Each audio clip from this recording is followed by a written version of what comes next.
Ladies and gentlemen, John Berry. Come on out, John. Hi. How are you, my friend? Good to see you, too. Have a seat. There's your microphone. Hey, everybody. How you doing? Now, that's if we just work up a sweat talking too hard, you know. Diamond Rio fella said, what's the point of this? I think I can hold it long enough. You know. I was like, okay. Good to see you. Good to see you again. Oh, we're just visiting. This is home week for us. Isn't it fun? How many years have you done this now? I think this is our third year. You had this place filled to the brim last night. We had a lot of fun. It was a good time. Did you, what all did you sing?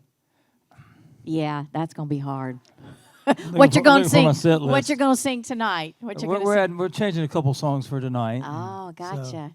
Do you ever sing Christmas in the middle of when it's not Christmas? If somebody hollers something out, I might do something, but we'll see. But never know. Yes, he does. So I just call him Mr. Christmas because you can't have Christmas if you don't hear John Berry sing "Oh Holy Night." Wow. Is that right? Do y'all feel that? Let me tell you, can I tell them a story about that? Tell them any story you want to tell them. Robin and I got married in July of 1988. And we went to Green Acres Baptist Church in Athens, Georgia, where she grew up going to church. Of course, we went to Green Acres. That's the place to be, you know. And but it was one wonderful little church there in Athens, and we were members of the church there for many years. And Fred Rowell, the pastor who married us, a sweet, dear man, he asked if we would come and do a Christmas program at the church that Christmas. Don't do concerts at the church, do a program, Christmas programs, yes, and they're specials. They're not solos. And at first I was kind of surprised because, first off, because I can imagine some of the old-timers there might have been like, well, okay, well, he came and stole one of our girls, and now he's come sing at the church, and you know, the guy who played all the bars in town, you know. And but true. But Fred saw something deeper in me than I maybe even saw myself. Aww. And he was a good spiritual force in my life and good man, and I miss him. But we did that Christmas of 1988 at our church, a little program. It was just me and Robin and her sister-in-law Tracy, who sang, and the church pianist Betsy Williams. Oh. And it went off really, really well. And I did "Oh Holy Night" to close it, and everybody loved that. And so we did it the next year, and it grew a little bit. And then the next year, the third year, our band joined us. So some of the guys in our band. Okay. And then the next year, we had a fiddle player, Andy Carlson, who was the first chair violinist for the University of Georgia Symphony, and also played the fiddle. And same instrument, different approach. And Andy brought some of his friends, some of his string player buddies. We had a little string section, and so it kept growing. It was really a lot of fun. And then I got my record deal with Capitol. What year was that? 92? And it signed in 92, and we were recording the album in 93. Well, I guess 93. Mm-hmm. And we're in the studio sometime that fall doing something, and Chuck Howard, my producer, overheard me and Robin talking about what songs we thought we might do at the Christmas program that year. He said, "What Christmas program? What are you talking about?" And we told him what we were doing. He said, "Maybe we ought to go in and record a couple of songs and see what we got." Well, this is fall of 93.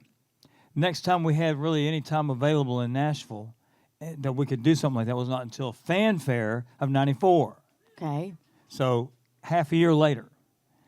And so we went ahead and put it on the books to do it and went on about our lives. And then I got sick, and I had to have brain surgery. They didn't find a lot, but I had to have brain surgery. And what did you say? It didn't what? What did you say? I said they didn't find a lot. Oh.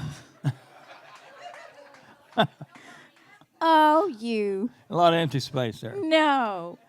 And it's like working under the hood of a 69 Chevrolet. Stop. Lots of room. Stop it now. No. But I had a keloid cyst in the third ventricle of my brain, and it caused what they call, I can't ever say the word, hydrocephalus. Hydrosyphilis? Yeah, Syphilis? hydrocephalus. So wait a minute. You had don't get off track because I will. But you signed your deal in '92. You were putting out music in '93. Chuck Howard heard y'all over here about the Christmas program, and then in between '93 and '94, at the very beginning of your career, you had brain surgery. Yeah. And it's great. So I had brain surgery on May 10th of 1994. Let me preface by saying I became the meanest person on the planet. I'm serious, meanest person on the planet. And Robin was pregnant with our second child. I'd go weeks without calling her on the road with the band. I sent her home, her and her mama and our little girl. Y'all don't need to be out here anymore. Y'all go home, send them home. Mean as a hornet. And then my mother-in-law Robin found me in a hotel in Washington, D.C. the day Sean was born. She called up. She said, Sean's going to be born today. And ladies, don't hate me. I said, let me know how it goes. I told you, meanest guy on the planet. Now, you're getting to why you were mean, right? Yeah. Okay. So, about 2 minutes later, my mother-in-law's on the phone with my road manager. Okay. And my mother-in-law is a lot like E.F. Hutton. When she speaks, people listen. She's tough. And she said, I don't know what he's up to, what's going on with him. You get him home. So Robin Majors, my road manager at the time, got me on I don't remember flying to Atlanta. I don't remember renting a car. I don't remember driving to Athens. Oh, I know. Okay. I vaguely remember going to the hospital and seeing Robin. I walked in. She didn't know it was me because I looked so different. And she said I was just hollow. And I reluctantly, she said, well, do you want to take the baby back to the nursery for me? And so I did, and I was headed back to her room. I didn't want to go. And walking down the hall, and I just had to sit on the floor or throw up. And I sat down, and I was sitting on the floor of the hospital, and this nurse walked by, this lady I've known for a number of years, and she said, John Berry, is that you? And I said, yeah. And she's like a good nurse. She got real curious. She sat down and started talking to me, started asking me questions. I thought she was just being annoying. Wow. But she was just being a good nurse. And got talking about my parents, and she said, anything going on with your dad? Is your dad still living? I said, yeah, he's living. Any history of any health issues? I said, no, I don't recall. Only thing I know about, before I was born, he had a cerebral aneurysm, brain aneurysm that they removed in 57. Can you imagine brain surgery in 57? And she said, wow, that's crazy to survive something like that. What about your mom? I said, well, she passed away from a brain aneurysm in 1981. I didn't know gurneys could go that fast. Man, they had me in the emergency room split. Just, wait. I didn't know any. So your wife is in the hospital delivering your second child, and you're there visiting her, and then they take you in. Yeah. It's a bad made-for-TV movie. I did not know any of this. Well, keep going. Well, so then, Good grief. so they yank me up and they get me to the emergency. They do a CAT scan. Yeah. And they found this cyst, plain as day, right there in the middle of my third ventricle of my brain. And what happens is it was right at the place. They said a lot of people have them, but it's location that matters. Mine was located right where the fluid goes down, the excess fluid. The brain continues to build a protective fluid level around it. And as it renews, the excess fluid goes down the spinal column, as I understand it. My redneck medical degree got me that. But that little cyst was blocking the drainage of the fluid and caused it to back up because the brain, it just keeps building fluid. Right. And it caused extreme pressure, headaches, loss of appetite, change of personality, all those things. So the doctor in Athens, they were going to do a craniotomy. Yeah. Open up the head, get a clean grapefruit spoon, and go get that thing. And my wife called my manager, David Corlew, worked Charlie Daniels all them years. And David's like, wow, that's crazy. He called Jimmy Bowen, president of Capitol Records, and he goes, not on my guy, you ain't.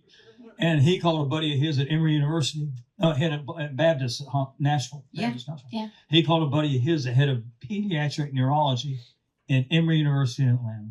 And they had a brand new procedure, fiber optic surgery. They drilled 2 holes, going with fiber optic camera and a laser beam. Plot a course to it. They did that. Went in there and poked a hole in that cyst. It flattened out, fluid drained out. I woke up and I was me again, without the ability to watch the Waltons because I was so emotional. I just cried anything. Oh, of course you did. So, but the whole reason for this whole long story is my wife went going from being mistreated by me severely, just ignored during the third trimester of her pregnancy. My daddy told her, I didn't realize this, but my daddy would go stay in his camper on our farm and look after Robin and our little girl and her mama and just be there, you know. And one night they were talking, he said, Robin, he said, I heard this roundabout, but he told her that I was there when you said your vows to my son and that you'd love him through better or for worse. And I know this is for worse, but I hope and pray that you'll see it through. And she did.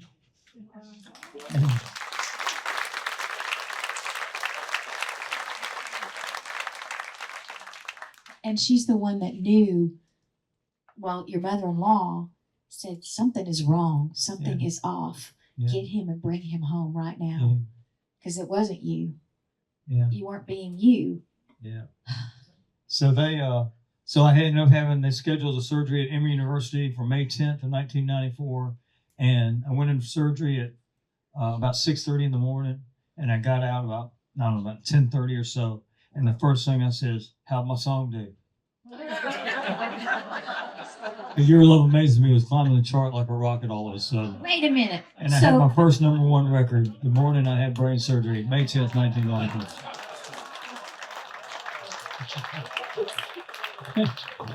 Now, this is how mean I was. I called Capitol Records on Friday from the hospital, and I told Bill Catino, the president of the Radio Promotions Record Department, I said, if you can't use this and get me a #1 record, you ain't worth your salt. He's in the hospital. Please play his record. The boy's having brain surgery. Come on. Dang. Good grief. I feel like we need an intermission after that. See, that'd be a good HG. What's that? Yeah, the TV show. Hallmark There you movie. Good grief, John Barry. I had no idea of all of that. I knew you had brain surgery, but I wasn't, I didn't know all that you weren't being yourself, that you had to go home and you had to have brain surgery and your single came out and the good Lord had a plan for you, my friend. Yeah, I tell you. Yeah. He's been good. He has been good. Do you know that we too are, and I'm not making this about me at all, please know that, but I did have a craniotomy in 2020. I know that. So they locked, but I had a tumor and I was doing weird things. I was having seizures that I was awake for, and I would just pause and do funky movements, and my husband thought I was dancing while we were having a serious conversation about our finances, and he said, why are you doing this? This is not funny, Nan. And I was just going like, weird, but they were seizures, and luckily they took a picture of my noggin and found a big old hats off, brother. Yes. Well, let's get on to something a little cheerier, shall we? So if you're going to stay for John's show tonight, and we want you to, I hope you're going to bring your singing voices and know that you're going to be on an album, because you're recording from this ship for a live project. Yeah. Am I saying all that right? That's right. Well, fill in the blanks. Well, the folks here that bring us here, Star Vista, have been really good. They came to us, I guess 2 years ago, maybe. I can't remember exactly how long ago, not too long ago, and wanted to re-release some of the masters that I own. I own a lot of my masters for my greatest hits project and album called Those Were the Days, and just some Christmas records and different things. So they remastered those and re-released those, and then they came to Brian, my manager, and said, hey, since we're going to be on the ship together this year, why don't we record a live recording and see what we can do. And they did a great job. Mo Bandy did one, I think, last year or 2 years ago. Yes. And did one here. And a couple other folks have done that. So we were tickled to get to do that. So That's great. So who's staying for the show? Yeah. So Yeah, you better So come and make a lot of noise and sing loud. Yeah. Is that something that you have to think about or worry about or ponder over when you're doing your set, or do they just set it up and you just do your well, deal? they said, and of course, fortunately, we just do the best we can to play the songs through and present them the best we can. We can go back and do some minor repairs on some things, Right. And then they'll mix the record later, and Right. once we get back to proper studios. So. If anybody hits a wrong chord accidentally or something, they can just go in there and go. Well, some of that can be repaired. Some so. of it, yeah. Yeah, last night I hadn't sang. Last night I sang first time in a couple of weeks, and it always takes me a while to get some cobwebs out.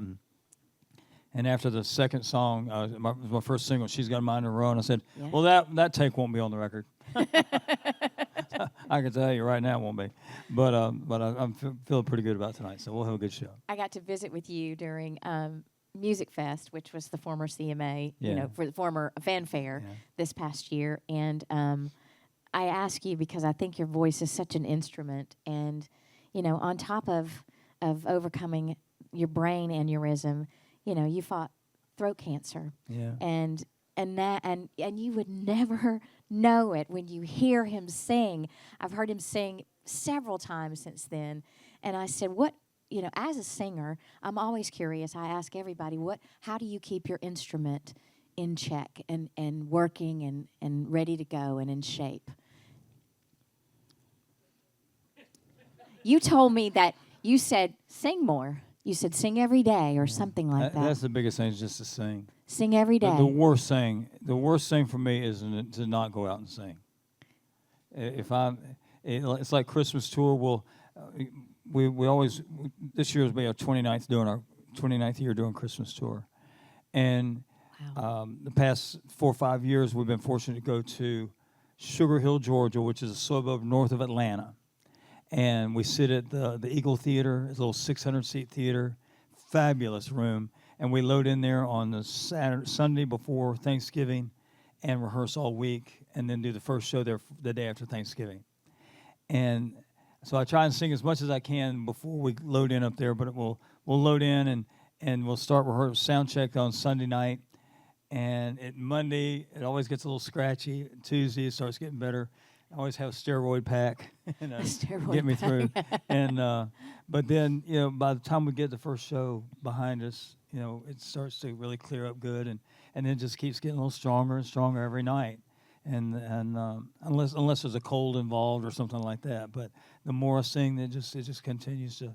If I say, and maybe it's just because for years I played clubs in Athens, Georgia for 8 years, 4 nights a week. Yeah, you were like the R&B master of Athens, Georgia. I understand. Man, we just had the best time and played this. We played college bars, and our goal was to make the place roar for 3 hours. That was our job, and we had a lot of fun. We played everything from Cecilia by Celia. Simon and Garfunkel to Brown Eyed Girl to Family Tradition. I mean, and we'd always we'd throw in some originals here and there, and that was always a lot of fun. And I tell you what, though, the last year I played there, it was the year I was working on my new album, and we had not yet recorded Your Love Amazes Me, and the band and I worked it up just to play at the club, and we knew we were on to something. Because 400 college kids would get quiet as a mouse. And we play that song. Then they go back to roaring. But for 4 minutes, they were just like, whoo.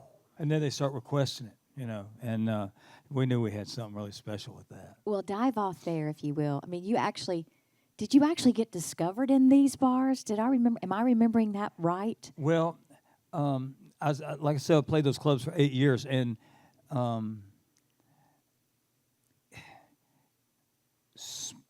winter of '92, I was driving home. Rob and I lived out. We had a farm out in the country, about 18 miles out of town. And I was driving home late one night after playing at this club, O'Malley's. It's a wonderful place to play. And middle of the night, and DJ comes on and goes, "Y'all turn it up." Got a brand new song from Joe Diffie. I love Joe. I loved Joe. Boy, could he sing. Oh my gosh. God bless him. He's Bless showing his up soul. country. Mm. And he sang Ships That Don't Come In. And I cried like a baby. I mean, that song. And for the first time, it occurred to me that maybe all I'd ever be is the godfather of Athens, Georgia, singing clubs in Athens, you know, or the old man singing clubs in Athens. And I'd never have that. I never get to come to y'all's towns and play for you. I never get to go on a cruise and play for you. I just be playing for college kids and doing that thing. And I got home and I woke Robin up and I said, baby, I told her about this song of Joe's.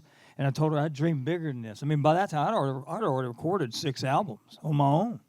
What? Yeah, I did. My first album came out in 1979. I pray to God y'all never hear it. It's horrible. It's a record called Humble Beginnings. It should be called Extremely Humble Beginnings. but I did 6 albums between 79 and 1990. On your own dime. Yeah, cut some of them. The first 3 in my dad's, my folks' basement in their house. I built a little studio. But I told her I dreamed bigger than this. And so we stayed up all night, came up with a plan to go to Nashville every 45 days for a year. We'd send out invitations to the big invitation list, the industry invitation list. Everybody you want to come to hear you sing, anybody who's got the power to do anything, you want these people to come hear you. So we did our first one at Douglas Corner in May of 1992. Sent out 250 invitations. One guy on that list shows up. One guy. The guy. The guy. Herky Williams. Herky Williams. And Herky Williams, he worked for Jimmy Bowen, who ran Capitol Records. Yep. Herky had heard about me from his sister, who went to University of Georgia.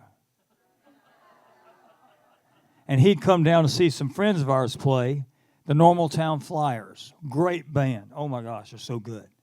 And he had heard about me from his sister, so he came by to see me that night 3 times and couldn't get in. There was a line down the street. So that piqued his interest.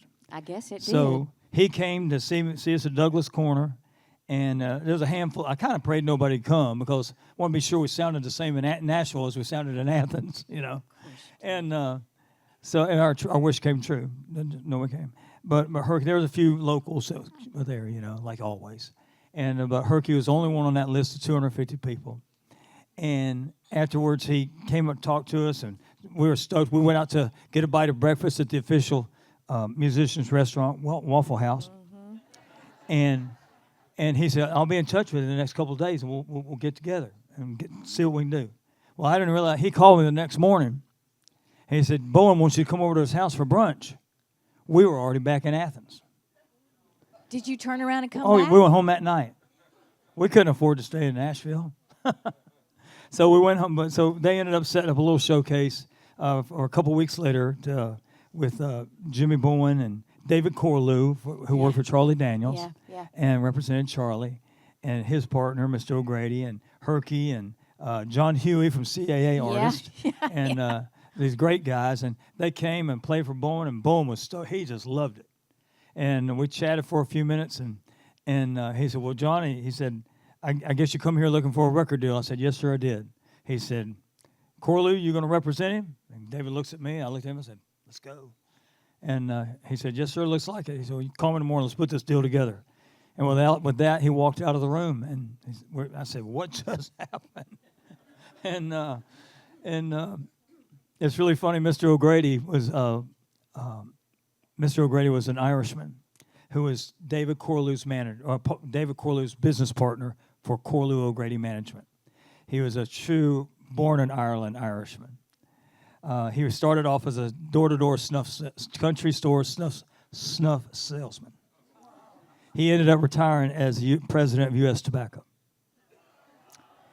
And he put his arm around my shoulder. He said, I know you've been doing this for a long time, and this all seems like a whirlwind. It's kind of hard to believe, isn't it? I said, yes, sir, it is. He said, you're kind of wondering why you didn't come here, Irish accent. I'm sure you're wondering why you didn't come here just a wee bit sooner, coming to Nashville. I said, yeah, it kind of occurred to me. He said, wouldn't have mattered. Tonight was your night. So.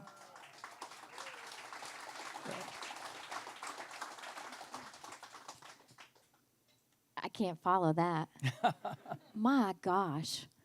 You know bits and pieces of that, but you really don't know the finite details. And to tag that on to what you talked about with your brain tumor and your surgery and your number one record coming out of that, and then how you got there, it's like there was no way your path was going to get disrupted. There was no way. He had it for you.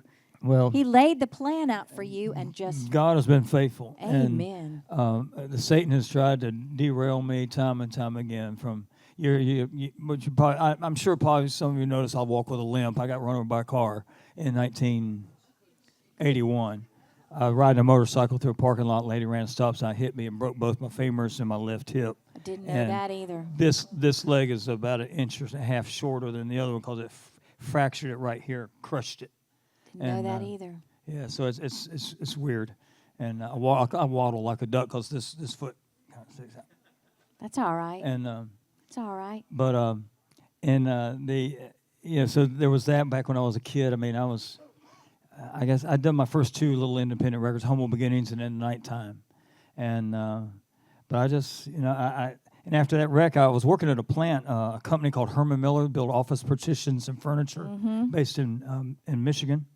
And I couldn't go back to that work. I worked at a plant in Atlanta, and I couldn't stand on my feet. I couldn't hardly walk for a long time. And but I could sit on a stool and play guitar. So it was very dark. That was the silver lining to that dark cloud. I was about to say But- that would be dark if you're working and you have a bad accident and you can't do your job anymore and you Yeah. think, well, wait a minute, I have the rest of my life ahead of me and I can't hardly stand up. But yet your destiny was to climb on that bar stool Yeah. and be in that bar every night singing a song and crafting your instrument. Yeah. Good grief, John. Yeah, those You times- can't be stopped. I mean, seriously. Well, but this is it's just, and then just different things happen, and man, God's always been faithful to see us through. And Yep. and this is crazy that when I got diagnosed with cancer, it'll be 6 years ago. It was 6 years ago. Just Throat cancer. what is today? Today is Oh, the we're almost February. Yeah, so it's January 4th of 19. I was diagnosed with throat cancer. at and- 2019. And Okay. and so that night, Robin and I were talking about the events of the day and all that. And I said, I always think when I think back on all the different things, it's always been God trying to get my attention to draw me closer to Him, and keep reminding me that I need Him. And she said, "Would you please listen this time?" She said, "Would you just hang on to the truth and just listen this time?" And she said, "Enough of the drama." So. I hope you write a book. Oh, you've been talking to Brian Smith, haven't you? Brian Smith. No, I haven't. Oh, did you? Yeah, no, we've not talked. But That's what I hear every day from him. When are you going to start that book? Seriously. I've lived it. It's not that interesting. But that's what makes it fabulous. You've lived it. I'm just floored. Brian, I've known this guy forever, but didn't know these details that really give people inspiration. And, oh, by the way, if you need some inspiration, you can go to johnberry.com and listen to some of his podcasts. Oh, yeah. Robert and I had a podcast for during COVID called Faith, Family, and Friends.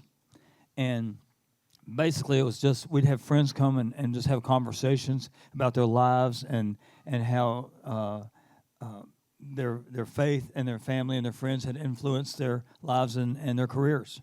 And you can go to johnberry.com, and there's a link to, I think, 5 or 6 of our favorite podcasts on there. Yep. And one of them being a conversation we had in July a few years ago, and it was with Charlie Daniels, and he died 5 days later. And it is the sweetest conversation.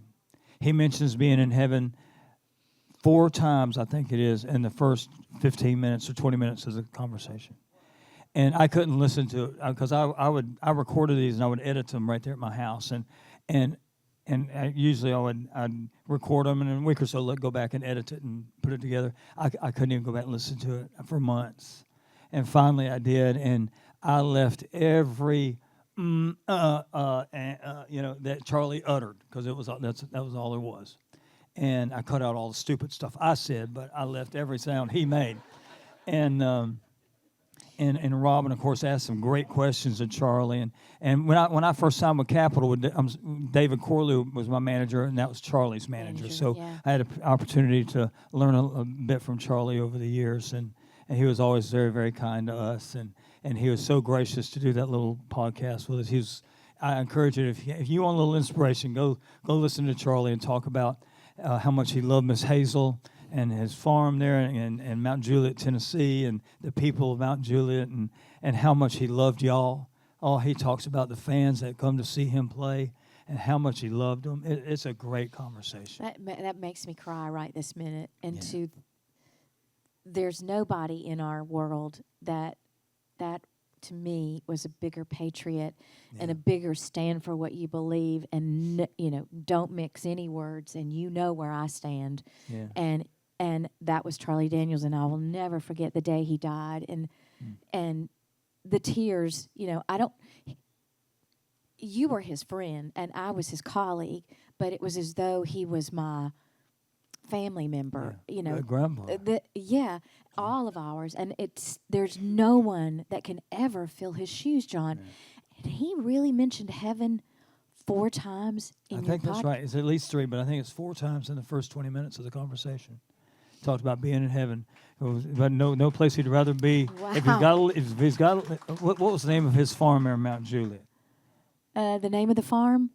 What was it? What did you say? The name of his farm? I can't remember. But he said, if there's any place I got to be other than the name of his farm, he said, I'd rather be in heaven. But and he said, no, he said, it's the only place I'd rather be. And I believe he is there. Yeah, shoot. I know he is there. Oh, he loved Jesus. He and my daddy were the first guys I can guarantee that had the I Love Jesus bumper stickers on their trucks. He did. He sure did. He did. He came to faith later in life, and yes. and even though he'd grown up around biblical things, a good portion of his life, he came to faith in Christ later in life, and he was full on. Full on. Wow. Did you anybody go see the Isaacs this morning? Aren't they awesome? I got to make sure I keep an eye on your time because you got to play here shortly. I think this conversation and this feel is just a holdover from the Isaacs because they just laid it out. Yeah. They just, I don't know, I can't even describe it, but it was just spiritual. It was very, very spiritual, and I think this is just the culmination of. Yeah. That's some folks right there filled with the Holy Spirit, and they just carry it with them. Filled with it, and yes. Well, tell me what is on your agenda. Did I hear that you might be starting up the podcast again, maybe later on this year? We'd like to. We'd like to get Faith, Family, and Friends up and rolling again, and if I can find a sponsor that will help me, because I was producing it myself. Yeah, you can't be doing all that. What a disaster that is. Oh, now. It's just that there are guys that are able to edit and recordings like Pro Tools and stuff like that, right, who are just wizards at it so fast, and they know exactly what they're doing. Not so much. And it would take me hours and hours and hours to edit a hour and a half or 2 hour podcast. Take me a couple of days to get it right. Right. And there's guys who can do it on the fly. And so if I could do that, I think I'd really enjoy doing it. I think people really enjoyed at the time we did it. It was a subscription podcast, and then we decided to bring it to a close, and we put up some of our favorite episodes on my website, which we're going to refresh and add some more to. Right. And we'd like to continue it on, and because I think it's a. Well, who are those people that are you don't have to say if you don't, but who are those sponsors that you might like to align with? Could we just put that out in the universe? Or sure, if anybody here owns a car dealership, come on. I don't care who it is, as long as it's okay. But that would be fun. Yeah. If you found somebody in this very room that said, you know what, I might be able to do that. What Spring- else? Springer Mountain Farms. Come on. Bring 'em out farm. Did Yeah. I say that? I didn't. Yeah, we did. Yeah, we did. Gus. Gus Gus? Arundel. He really is a good guy. He is a really good is. guy. He does He- a lot for country music and He country. lives up near Gainesville, Georgia, actually not far from where we That's lived right. most of our lives. And we played a little festival not too far from there last 4th of July last year, and he lives right near there. And they Just came. stop and they Yeah, came. they came and said, "Hey." So Good. Well, we'll just call him up. Come We'll on. just call him up. What else is on the horizon for you for the rest of the year? And then we'll take some questions and let you go get ready for your well, show. this year will be our 29th annual Christmas tour. We usually do around 20 cities each year, 20, maybe 25 at the most. Yeah. And depends on where Thanksgiving falls. This past year it fell right at the end of November. Right. So it was a little tough to squeeze in more than the 18 shows we had. But we got that, of course, and we'll see if there's another recording. It's been a while since I've done one, so maybe it's time to record some songs. Perfect. And you'll be recording here tonight, though. Yeah, recording here tonight. So Better get ready for that one. Yeah. Do you do a warm up at all? I mean, if we just sat right here and you went back in that room, would we hear you warming up? you should. You should. I don't always, but you should. Yeah, so if you're And, sitting here, you close your ears, eyes, yeah. and listen real closely. I want to open it up, and do you mind Sure, taking questions, some yeah. questions? Yes, ma'am. They're just wanted to say we've always loved your voice, but your dedication to your fans. We were at Fanfare when, just after your surgery, and they said that was your first show or first performance since you had your brain surgery. And you know who introduced me on stage? Yes. It was Charlie Daniels.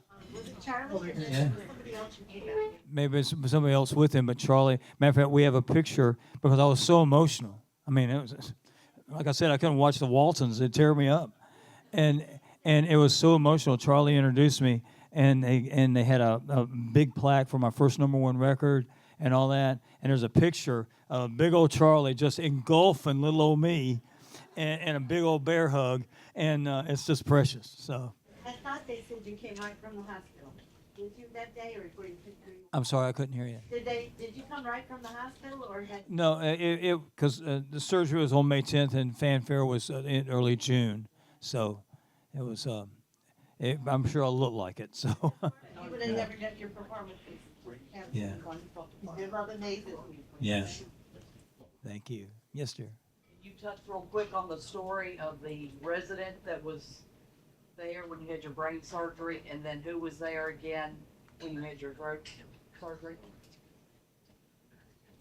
You said- Back in 2020, when you told the story, Awesome. you said that when you had your brain surgery, there was a resident there, and then when you went back to do your throat cancer, how they had protected. It was a little bit different. I had vocal cord surgery in '97. I had a polyp on my vocal cord that was causing me to lose my voice really quick, and so they had to remove that polyp. And then all these years later, when I went in for the throat cancer, when we didn't know I had throat cancer, we went to see the specialist, ear, nose, throat specialist, and I walked into Dr. Spire's office. He said, "John, good to see you again." And I'm like, "When did I see you last time?" And he said, "You won't remember." He said, when Dr. Ossoff did the surgery for the polyp on your vocal cord in '97, I was an intern on that surgery.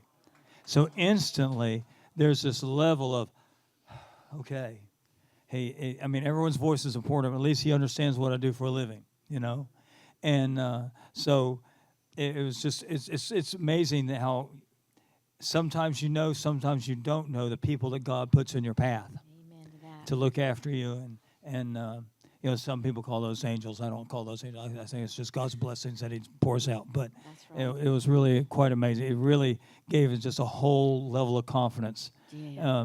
And then right after that, I told him about what was going on. He said, "Let's take a look." And I swear it was this fast. He took that little flashlight and said, "Let me look down your throat." He went, click, click. We tell it the way it is here. You've got throat cancer. Just like that. Man, you could have pushed me over. Actually, I chuckled. I laughed. It's just too I unbelievable. was like, yeah, no. what else? And then I said, no, let's back up. Not what else. No more what else. But And you sing, if not better, at least as good as. Do you feel that way? I mean, after throat cancer? well, all I can say is the first song on this gospel record we did is Great Is Thy Faithfulness. Yeah. I mean, God was faithful to see us through that, to see me through that, to allow me to still be able to sing and Make a and, living. You know, it's Yeah. just Amen. Yeah. One more. Anybody else? Hey John, is your gospel album here on the boat? yeah. We bought, I think we bought 25 the gospel record and 25 of hits CD. So I'm sure that they might have some of those left. So. There's only a few But left in the gift but shop. you can always go to johnberry.com, and if you want to order things there, and the Fulfillment House, which is our house. Robin gets the orders. She gives them to me. I go pull them from the garage. Lick the stamp. Thanks. I lick the stamps and mail them to you. I don't know that I've enjoyed talking to you more than all the other times that we've spoken than today. Well, thank you.